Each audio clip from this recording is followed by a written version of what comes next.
اگر شیعوں کی حکومت کو ختم کیا تغرل بیگ سلجوکی نے، سلجوک مسلمان ہوئے تھے محمود غزنوی کے دور میں، سلجوک ان کے بڑے کا نام تھا۔ تو ایک دفعہ محمود غزنوی نے سلجوک سے پوچھا اگر مجھے تیری مدد کی ضرورت ہو تو کتنے آدمی پیش کر سکتے ہو؟ تو اس نے ایک تیر دیا، کہ یہ ایک تیر ہے میرا، کسی کو یہ تیر بھیج کر میرے علاقے میں بھیج دو تو چند گھنٹوں میں 1,00,000 تلواریں تیرا پہرا دینے کے لیے تیار ہوں گی، میرے پاس اتنی طاقت ہے۔ تو یہ سلجوک کی نسل میں تھا تغرل بیگ۔ اللہ تعالیٰ نے جب عرب زوال کا شکار ہو گئے اور ضعف کا شکار ہو گئے، جیسے بڑھاپے کا کوئی علاج نہیں، جب قوموں پہ زوال آتا ہے تو اس کا بھی کوئی علاج نہیں، پھر اور قوم کو جگہ ملتی ہے۔ جیسے بڑھاپا ایک فرد پہ آتا ہے، ایسے بڑھاپا قوم پہ آتا ہے۔ قوم کا بڑھاپا جوانی میں نہیں لوٹ سکتا، جیسے فرد کا بڑھاپا جوانی کی طرف نہیں لوٹ سکتا، قوم کا بڑھاپا جوانی کی طرف نہیں لوٹ سکتا، کوئی علاج نہیں، نئی نسل کا آنا ہی علاج۔ تو عرب دھل چکے تھے، 600 سال بہت ہوتے ہیں حکومت کو، اپنی صفات گم کر چکے تھے، اب نئے خون کی ضرورت تھی۔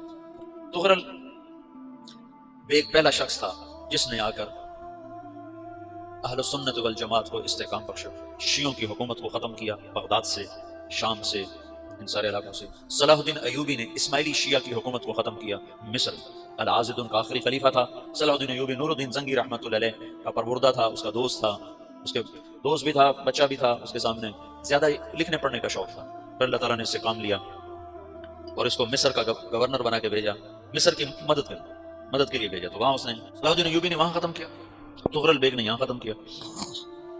تو پھر سلجوق جو تھے نا یہ اقتدار میں آئے، ادھر ختم ہو گئی سلطنت ابن عباس کی، مصر ایک چھوٹی سی ترکوں کی سلطنت، تو اللہ تعالیٰ پھر مرکزیت کے لیے ایک نظام چلا، دو لشکر آپس میں لڑ رہے ہیں ایک میدان میں، ایک جنگلی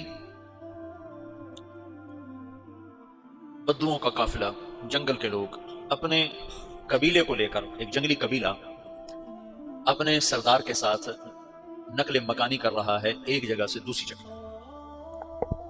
اللہ کا نظام کہ یہ لوگ چلتے چلتے چلتے اس وادی میں پہنچ گئے جہاں جنگ ہو رہی ہے، دو لشکر آپس میں لڑ رہے ہیں۔ جب یہ وہاں پہنچتے ہیں تو ایک لشکر کے قدم اکھڑ رہے ہیں اور دوسرا غالب آ رہا ہے، ان کو نہیں پتا شکست کھانے والے کون ہیں اور فتح پانے والے کون ہیں، ان کو نہیں پتا۔ اس جنگلی قبیلے کے سردار کا نام بھی تغرل ہے، تغرل۔ تو یہ سردار کہتا ہے جو شکست کھا رہے ہیں ان کی مدد کرو، کچھ پتہ نہیں کون ہے، کہتا جو شکست کھا رہے ہیں ان کی مدد کرو۔ تو 400 وحشی جنگلیوں نے فاتح لشکر کے پیچھے حملہ کر دیا، تو یہ کافی ہوتا کہ 400 دوڑ جب تلواریں پڑی تو چند لمحوں میں نقشہ بدل گیا، بھاگنے والے جم گئے اور جمنے والے بھاگ پڑے۔ جب جنگ ختم ہوئی تو شکست خوردہ لشکر کے بادشاہ نے ان کو بلایا، اسے پوچھتا ہے مجھے جانتے ہو میں کون ہوں؟ کہا نہیں۔ کہا تو تم نے میری مدد کیوں کی؟ کہا انسانی ہمدردی کی وجہ سے، تمہیں شکست ہو رہی تھی اس لیے تمہاری مدد کی۔ اور اس نے اپنا تعارف کرایا، میں ہوں سلیمان سلجوقی، ترکی کا بادشاہ، مسلمانوں کا لشکر تھا اور تاتاریوں سے شکست کھا رہا تھا، تاتاری فتح پا رہے تھے، مسلمان شکست کھا رہے تھے، تو وہ اللہ کی غیبی مدد بن کر آئے۔ تو وہ اسے کہتا ہے میرے ساتھ رہنا پسند کرو، تم نے میرے اوپر احسان کیا ہے، میں اس کا بدلہ دینا چاہتا ہوں، میرے ساتھ رہنا پسند کرو گا؟ کہنے کا کر لوں گا۔